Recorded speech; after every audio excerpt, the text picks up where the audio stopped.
Some say you can live life as though nothing is a miracle. Others can live life as though everything is one. I like to live mine like the latter. I used to be scared to tell my story because I thought it may make people question their love for the art form I now do. But I realised that these early journeys are what make me the dancer I am today. They have built the resilient foundation that inspires me as an artist. And with the 2022 Commonwealth Games about to commence in my city of Birmingham, ultimately it reminds me why I live my life by the simple belief that anything is possible, that dreams really can come true if you have the will and passion to make them happen. This is my story. Beautiful finish! She's really risen to the challenge. I think the first time I can remember dreaming about the Commonwealth Games was when I watched it. It was in Glasgow in 2014, and I'd never really watched a big event like that happen. I never had really seen girls from Great Britain competing in a big games before. It was really inspiring for me. My mum, who was my coach at the time, took me into the gym. Watching these girls on the television do a ton of big throws and then rolling and then catching, and up to that point I was the under-12 British champion, but I had no idea really what I was doing. And mum was just like, chuck the ball in the air, try and do 3 rolls and catch it. And that was the first time I was really truly experiencing the sport properly. 2016, when I was starting to realise that perhaps my hope of making the Commonwealth Games wasn't going to come true because I had to step out of the sport. My family were really under a lot of stress, even though I competed at the European Championships and things were going really well and it was looking very positive. Some things are more important than sport. My family was certainly one of those things. I did ballet for about 8 months, but there was just this thing inside of me that was like, if I don't try for the Commonwealth Games, I'm going to be asking my entire life, what if? Obviously, the way the family circumstances at the time, I wasn't going to be able to train like I had done before for so many years. Hutchinson, she said that she would be willing to take me on and to coach me towards that goal and that dream that I had. I'd never wanted something so much in my entire life. I needed to try. It wasn't about necessarily getting there, I just needed to try. I remember the months coming up to the trials. Obviously, I was very behind compared to most girls. I hadn't had the training because I had to take 8 months out. That was definitely not ideal.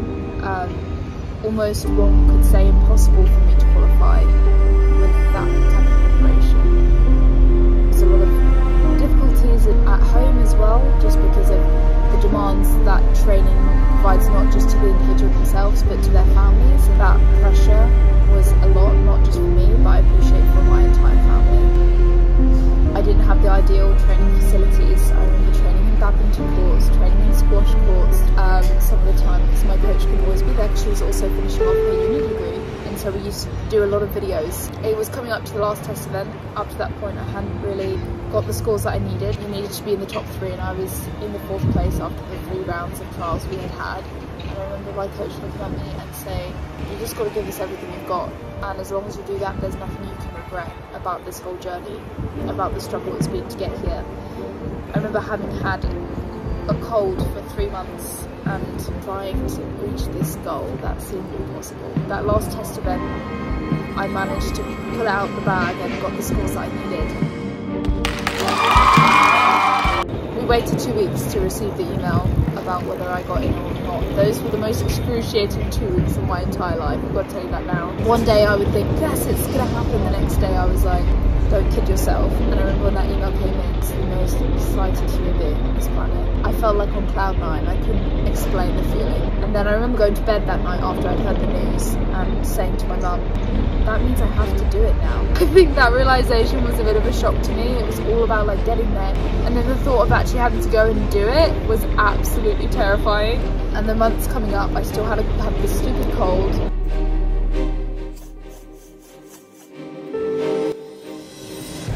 I just had to keep training because I knew that still with the lack of preparation, I wouldn't be ready if I didn't just put everything I had into it. We had lots of trainings, we did a few international competitions as a team, we had lots of training camps. She's looking very groovy in her unicorn outfit.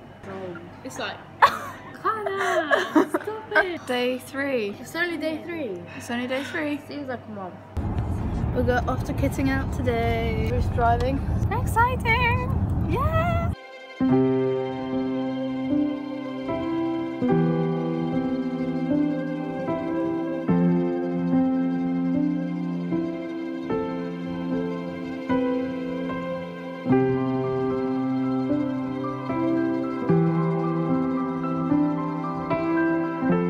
Some days we were training 12 to 13 hours a day. That was probably the most intense time. I remember waking up and feeling like I could not physically get through the day. I remember one time we had a control competition, just feeling so physically tired and drained. And I'd fought through so much already, and my family had fought through so much already that I didn't want to give up. I knew I had to get through it.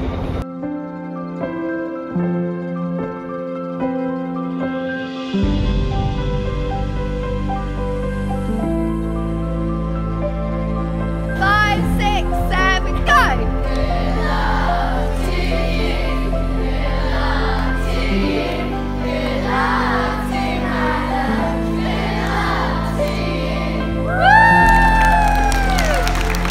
Really bad sinus infection and had toothache the entire time. I remember going to the orthodontist before because this cold that I'd had for months just wasn't moving because I didn't have time to let my body recover.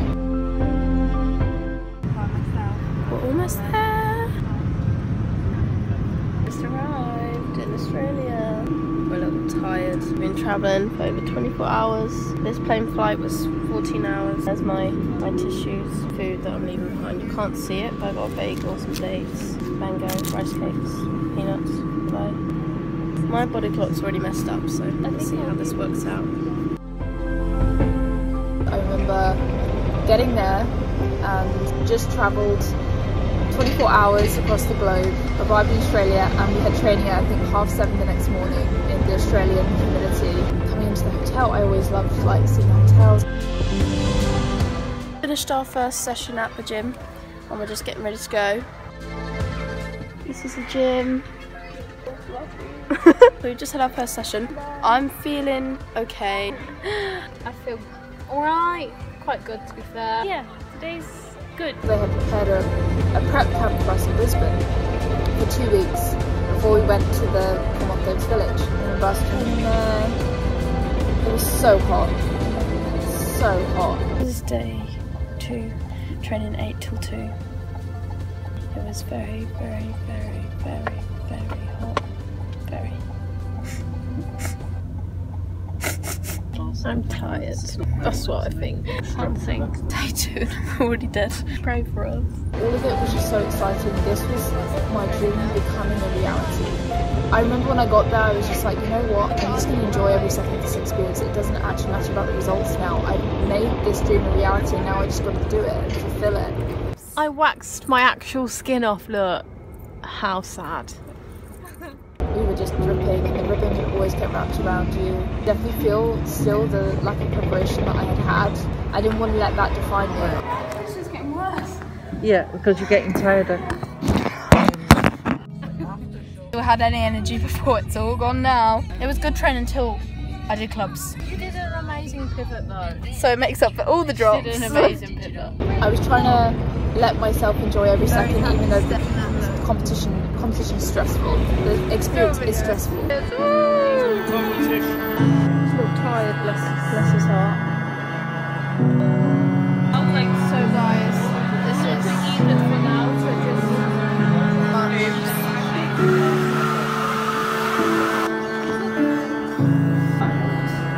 Hi everyone. I'm talking to my mum on WhatsApp in the athletes lounge. So this is the athletes lounge. But I tried to try and embrace every moment as it came. We have one more training. We had a control this morning which went need I say more? We have another session. We can make things right with our apparatus.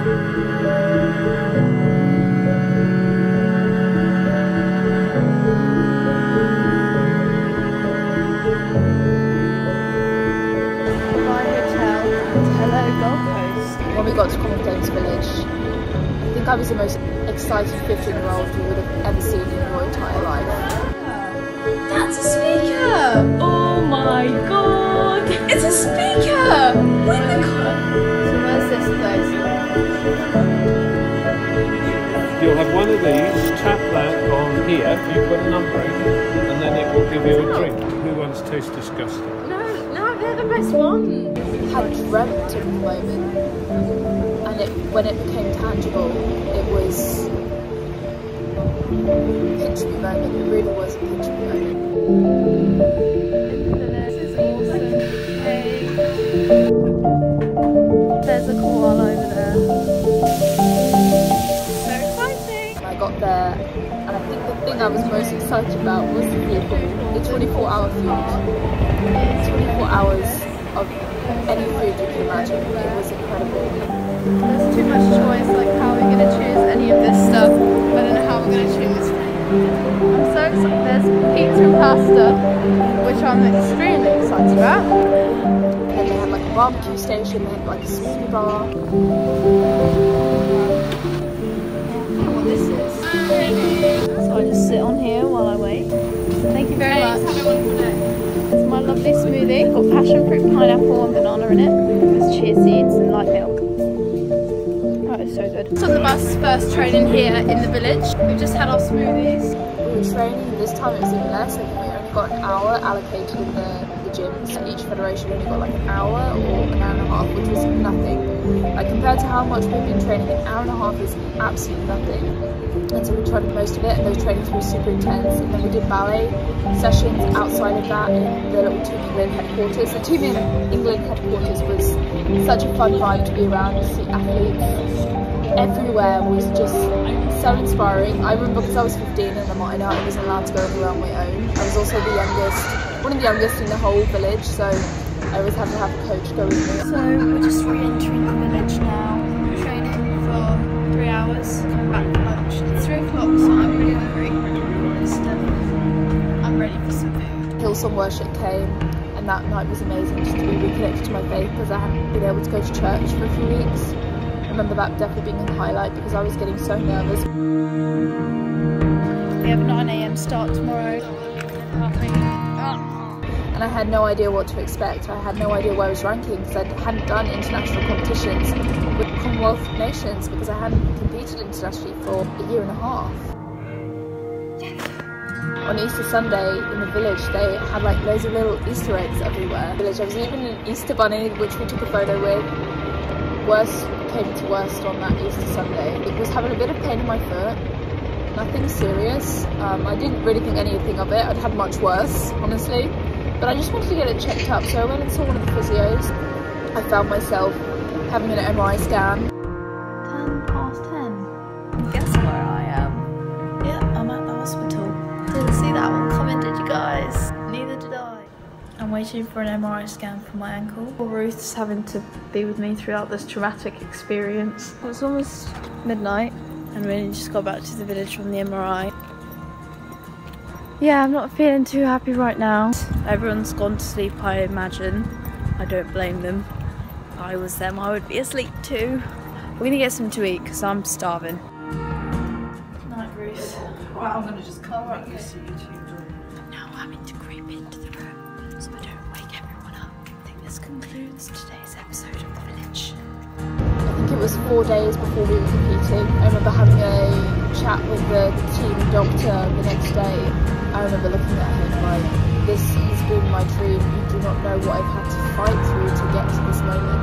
I've got to do this. As soon as I was told it wasn't going to be something super serious, I was like, there's no question about it. I can't have come this far and fall at the final hurdle. It was a late training, 3 to 6, and I think we're all feeling pretty tired. We have one more training on Monday, and then we have podium training Tuesday, and then we have a competition on Wednesday. But here's the village at night through security, and then going to the village. I'm feeling kind of dead, but we have a day off tomorrow, so all is good. Everybody, it is 9:30 on Sunday morning. This is the balcony. 3 days to go till we compete. Kind of scary, but at the same time really exciting. Fingers crossed. I'm gonna just spend the day chilling in the village. Just keep going ahead. Except Mimi, she's not happy. My hair's too straight. Exactly. I don't like my hair straight. She's gonna go and curl her hair. So I think we might be going to the beach after this, so. Nice way to spend our day off.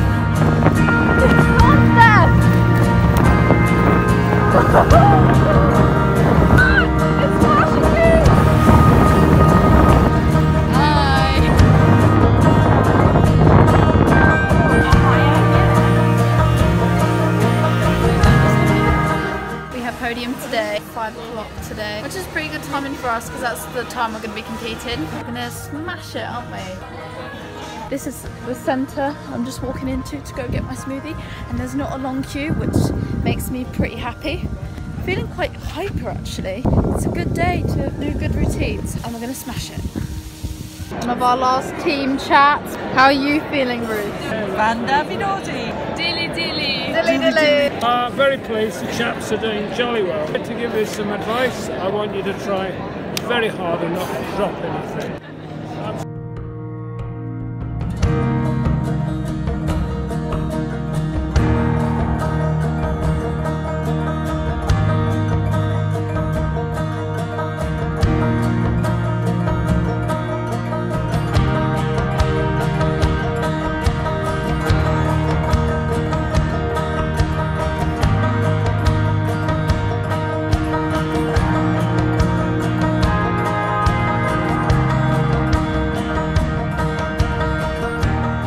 So nervous on competition day. Excited though, nervous, excited. It's comp day today.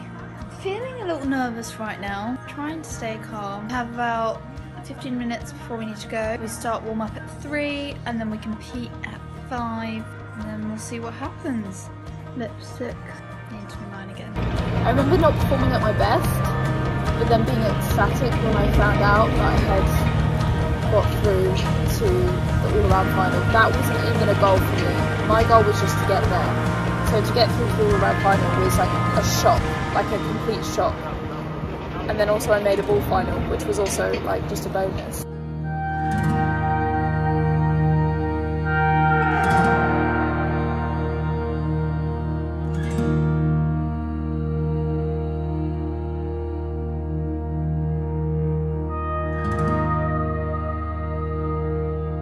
The second day of competition, I remember being such in a peaceful state. I never felt God so close before in my life. I wrote this poem before I started and I felt so at peace. Never felt that way before a competition, normally just bag nerves.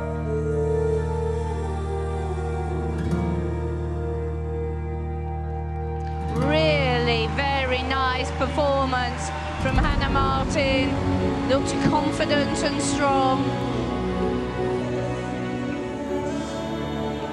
I think that day at the Commonwealth Games was my favourite time I've ever gone out on the carpet. The crowd, the energy. I decided that day that I wasn't going to look at my scores because I just know psychologically looking at my scores never helped me. And I don't know why on the first day I decided to look at them. I shout them on the loudspeaker and I remember just covering my ears because I didn't want to hear them. I just wanted to enjoy the experience and do it for myself, not for medals, not for competitions. I just wanted to do it and embrace every single second of my dream. I remember my club's routine was the only routine I had a big mistake in. I got through the whole routine, I'd fought so hard, there was like a lot of rows that went a bit haywire. And I caught all of them, and then right at the end, the club just escaped from me. I never dropped this mastery in my life, and it just bounced away. I remember just looking at the club like, what are you doing over there? Like I just couldn't quite believe that it had happened. But I remember just picking it up and like looking at the crowd and just giving a little shrug like, don't really know what happened there. And again, just embracing even the moments where mistakes happen, because those are once in a lifetime moments, you know. I can never get those back. I can never relive those moments. And you know, now I'm onto my new career, I can never recreate those moments. So I can make new memories, but I can never relive that second in my life. And I felt like I really embraced those moments. Lovely work from Hannah Martin. She's really risen to the challenge of this all-around final. still in the gym. I finished my all-around final and I'm icing my foot. And they're all waiting for one thing. I'm not going to say what it is, but you'll pretty much know. I've been selected for doping, so I'm trying to tell my body to hurry up a little bit, but not listening to me. Yeah, we'll see how long this takes. I'll see you on the other side. And then I came to finals. I was the only English girl who had a practice final. My main thing is I just wanted to not drop the ball. I remember in the morning I was getting ready very slowly because I was looking at all the photos. I hadn't been on Instagram. I switched my Instagram off for a few weeks before the competition so I could just fully focus. But I remember that morning I let myself go online and I looked at all the photos and I was getting so distracted. My teammate Steph was like, you really need to like get ready, otherwise you're not going to be ready in time. I was like, hey, look at this photo, look at that. I'd never experienced anything like that. Expressive and graceful.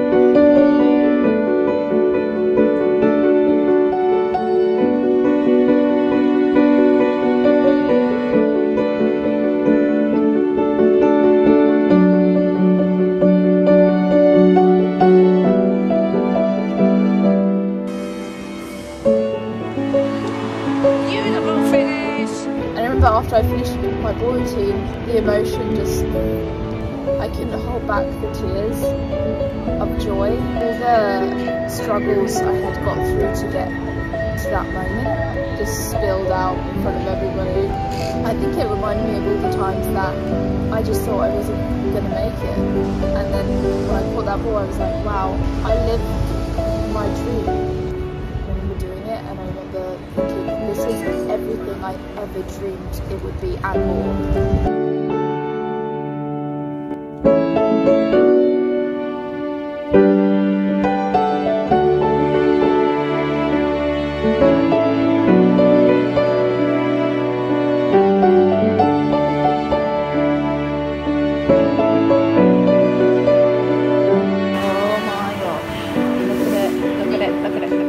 My competition went well and I've been with my family all day and I'm so happy about that.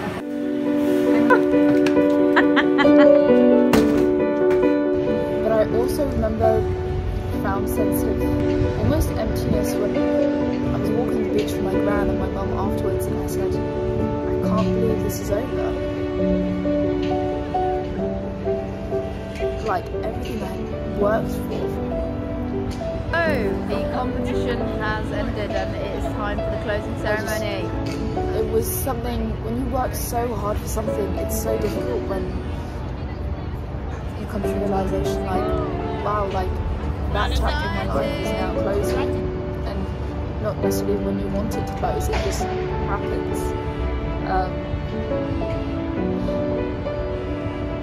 I remember coming to terms with that was probably the hardest thing of the whole trip. Was the fact that the whole build-up, the like anticipation, the climax, and then what next?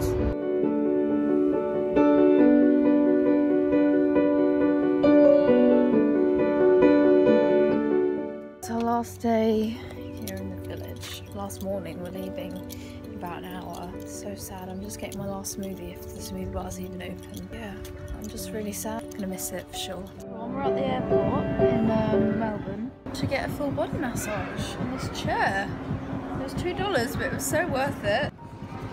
London from here, it's so close to home now. Been travelling rather a long time. It'll be worth it once I see my brothers. I'm so excited about seeing them. I had a lot of ups and downs, but I learned from all of them, so I can't believe it's over now.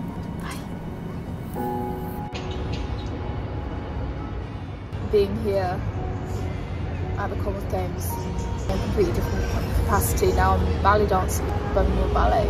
Seems like a full circle. It's so weird to be experiencing it from an outside perspective, but I know what all the athletes are feeling. Seeing everything around reminds me of my Australia experience, and a lot of the emotions are just like springing back into my memory. So I'm really grateful to be here. That was my Commonwealth Games experience. I really hope that you enjoyed. If you did, make sure to subscribe, click the like button, and I will see you all in my next video. Remember, dream big and make it happen.